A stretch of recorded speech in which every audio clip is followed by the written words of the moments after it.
5 possible explanations for this ridiculously unwoke Kendall Jenner Pepsi 80. What in the world is going on here? Bad news, America. 2+ months into the Trump administration, the brands are here to fight back as clumsily and ham-fistedly as possible. Today, Pepsi unveiled the new 80 campaign featuring extremely famous person Kendall Jenner, and the thing is as genuinely baffling in its conception as it is hilariously overwrought in its execution. Basically, the company took the powerful, nationwide protests that draw attention to serious socio-political issues and repackaged them as light-hearted opportunities for a soft drink-fueled meet-cute. I'll describe it, but please be forewarned that unless you take in the clip's nonsensical glory for yourself, the next few sentences will make frustratingly little sense. A guitar riff ripped from the intro to Three Doors Down's Kryptonite gives way to Lions, the latest offering from Bob Marley's grandson Skip. A woman in a headscarf pores diligently over photos on her desk. Outside, the platinum blonde Jenner poses for a photo shoot as a generic protest march proceeds behind her. Kendall looks out over the camera setup, visibly distracted and concerned. Across the street, a handsome Asian gentleman plays the cello in an unsettlingly vacant room. He walks out on his balcony and moodily takes in the protest. The photographer crumples up another page of photos and, enraged, sweeps the rest off her desk. She, too, notices the march. She grabs her camera and goes outside. Jenner's shoot continues, but she remains perturbed. Something is amiss, she thinks as flashbulbs pop and Switchfoot starts playing quietly in her head. Probably. The cellist, who has since joined the march, catches her eye.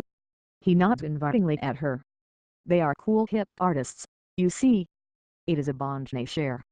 And suddenly, she knows what must be done, ripping off her wig and striding past her bewildered photo crew and into the crowd, which cheers this development wildly, for some reason. The newly brunette Jenner, whose decision to abandon her gig midway through has made her the official leader of their resistance, exchanges a knowing glance with the cellist.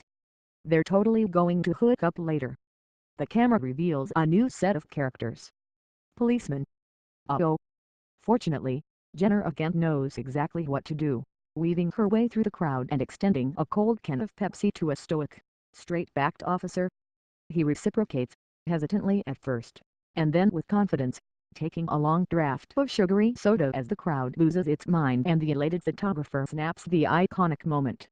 Our refreshed cop hero, who sports the looks of Jake Gyllenhaal and the ally credentials of Mamagori, turns to his partner with a knowing Jim Halpert eyebrow raise and smirk.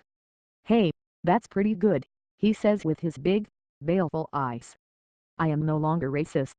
Jenner unleashes history's least deserved fist pump, and then, fade to black. Prejudice is dead. Pepsi is won. This just might be the most inane bit of Dunder Mifflin-esque prefabricated corporate wokeness I've ever seen. Here are a few possible explanations for how anyone involved could have determined that this might be a remotely good idea. 1. They were so excited about the rights to use Skip Marley's song that they barely cared about anything else. I mean, it does kind of bang.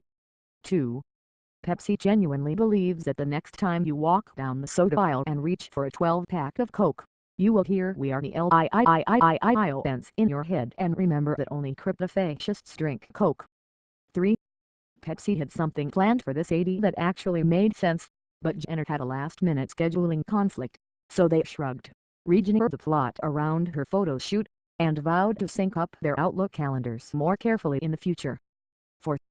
Jenner just announced her retirement from modeling right under our noses, damn it, and we were too busy making fun of Officer Jalen Gordy's caffeine-aided moment of enlightenment to notice.